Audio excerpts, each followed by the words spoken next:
And residents, they not only had that brown water flowing from their taps, they were also getting sick, developing rashes, and some were even losing their hair. Through it all, the city maintained the water was safe. And it was one Flint mother searched for answers for her children and the city's children that would finally expose the truth about Flint's water.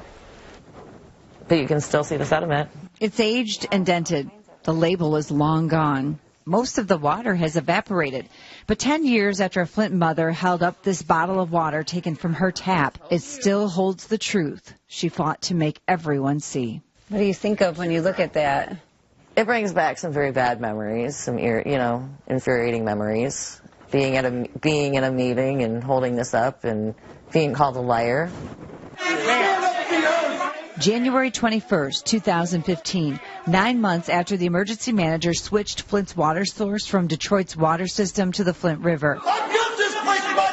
Flint residents erupt at a packed meeting at City Hall.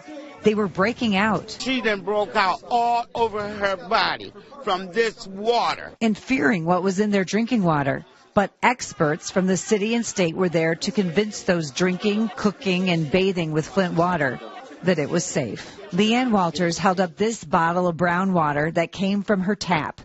But that wasn't enough to convince the city of Flint and Department of Environmental Quality that something was wrong. They didn't believe her. A moment captured in this picture that a decade later, LeeAnne will never forget. The look on my face, that's what was being said to me. That was not your water? Yes, that I was a liar and stupid and that was not my water. LeeAnne wasn't a scientist, a doctor, or water expert. She was a mother and knew whatever was coming out of her faucet was hurting her family. Walk in and my daughter standing there holding a clump of her hair, 18 years old. That's how our family lived. And you lost your eyelash? I lost my eyelashes. 10 years later, LeeAnne's eyelashes still haven't grown back. They're very sparse. They're brittle. And so that's why I wear fake eyelashes. In 2015, her then 3-year-old twin boys started getting red bumps after baths, and her whole family was breaking out in rashes that still linger. That's never changed.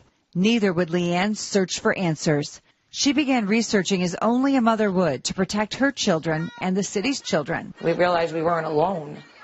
And how do we make them listen? LeeAnne urged the city to test her water. She would get a chilling phone call from the plant supervisor, Mike Glasgow, warning her to keep her children away from it. Don't drink it. Don't use it. Don't use it to brush your teeth. Just as the city of Flint was saying the water was safe, LeeAnne would learn hers had an alarmingly high lead level and would become an expert on the terrifying and heartbreaking effects lead exposure can have on young children. Irreversible damage like lower IQs and problems with attention spans and behavior. I cried because of the exposure list to lead, what it can do to a child. There's no safe level of lead. But in 2015, the federal action level where corrective action must be taken was 15 parts per billion. The first test at LeeAnne's house came back 7 times that. The next month was even more disturbing. Additional tests would average 2,500 ppb, and the highest? 2.5 times that of hazardous waste. LeeAnne's family had been using bottled water for months, but it was too late. All of them were exposed, and her twin son Gavin, with a compromised immune system, had lead poisoning. Gavin and Garrett were 2 years old when the water crisis started. There might be something bad in the water, so you got to check it. They don't remember a time in their lives where they haven't used water out of a bottle. Yeah. Only use the water to shower and wash your hands. Both boys struggled with hand-eye coordination, memory loss, and signs of ADHD. Gavin would face serious developmental delays. There was a time he was a foot shorter than his twin brother. But during the past 10 years, LeeAnne and her husband, Dennis, have done everything possible to get them the therapy and support they need to rise above the effects of lead exposure. Watching them be delayed because somebody made a stupid decision sucks. You're going to be stunted in growth. You're going to have issues. You've been to speech therapists. You've been to occupational therapists. You've broken bones. You're not growing right. Guess what? That's your life, and we're not treating them as a victim. We're survivors, period. During the water crisis, LeeAnne had tried desperately to get her boys tested for lead, but says her doctor refused. And the years and investigation following, LeeAnne says she would learn why. Finding out that the emergency manager's assistant was my son's doctor's wife, and the reason why my kids were not treated properly, and they refused to test my kids. LeeAnne says one of the most hurtful moments of the crisis would be reaching out to Flint's then mayor, Dane Walling, who had told her to come if anything changed. So when Gavin's doctor called to tell us about the lead poisoning April 2nd, I immediately went down to his office. And I was told he would call me Monday, and Monday never came. Instead of meeting with Mayor Walling, LeeAnne says she was sent to the legal department and asked to fill out a damage claim form. How do I put a price tag on my child's life? You can put $1 million in there. We're going to review your claim. The city of Flint would then hook up garden hoses from LeeAnne's house to her neighbor's house to provide water for LeeAnne's family. So today is April 16th. LeeAnne documented it with a home video showing the hose stretched between their homes. I just received a release from the city of Flint that in order for them to pay for my portion of the lead pipe that they assured me that they were going to replace, I have to sign a release stating that they are not responsible.